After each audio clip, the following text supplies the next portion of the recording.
Art Brown, former CIA East Asia Division Chief, is here with us today to talk about the aftermath of Kim Jong-il's death. How are you? I'm fine, thank you. Thanks for having me. Sure. So what do you think is the legacy of Kim Jong-il? What has he left behind for the North Korean people and the U.S.?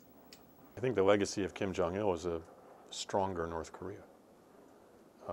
He has left them a nuclear program they didn't have before. He has left them with certain confrontation with the West that, from a Korean point of view, they have managed well. So I think he leaves them with a sense of pride despite all the economic difficulties that came along, and I think that pride is important to them. Now on Kim Jong-un, when you're in CIA, have you ever predicted there would be dynastic succession like this from Kim Jong-il to Kim Jong-un, maybe one of his sons? Everyone thought there'd be some sort of dynastic transition, but the question is who? And no one knew that. As you know, he has 3 sons, he has a brother, he has multiple other relations, but people always sort of figured that there had to be some sort of a hereditary connection to the grandfather, Kim Il-sung, to make all of the North Korean country propaganda make sense. But no one would have predicted that this third youngest, fairly unknown, no one even knows when he was born, individual would have been the one chosen at the time. Has Kim Jong-un's name ever appeared when you're in CIA? I mean, he was within the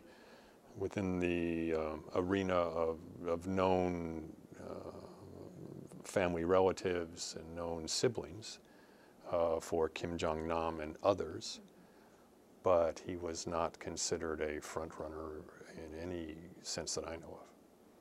And fortunately for the North Korean people, in 2008, when Kim Jong-il had the stroke, he designated this one a little bit later as his would-be successor. So it gave clarity to that situation. Had that not happened, had he died in 2008 without that designation, there would be a power struggle now. There would be different groups lining up behind different people, each pushing their candidate in competition with each other. That's gone now. Is this going to be a smooth transition then? Relatively speaking, yes. I think it'll be a violent, free transition. I think there'll be some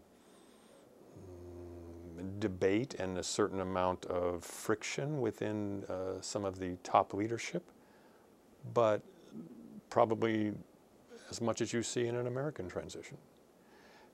It's not going to be a cataclysmic event.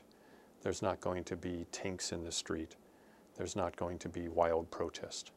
The elites in North Korea, both the military and the party, have too much to gain by keeping the status quo in place and too much to lose by having any kind of significant change.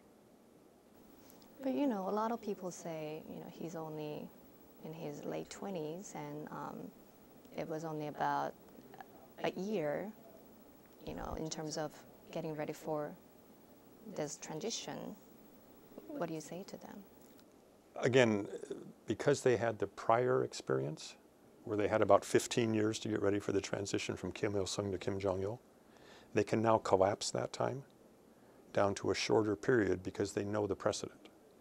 And yes, he's young, and yes, he doesn't have military experience, but quite frankly, his reputation is better than that of Kim Jong-il, who at the time looked like this wild playboy that nobody would back, and there was lots of discussion that the military certainly wouldn't go with him because he had no military experience either. They managed that, they'll manage this. Some suggest that young Kim might be proactive in terms of embracing political and economic reforms. I would be surprised at that. I would find it the other way around. I think he's going to be more conservative. He's going to want to steep himself in the more traditional North Korean approach to these problems. I think there's a small possibility that he might be more reactive in a negative sense to South Korea or the United States. But to say because he's young he will embrace reform, I think, is a bit of a leap. I would look the other direction.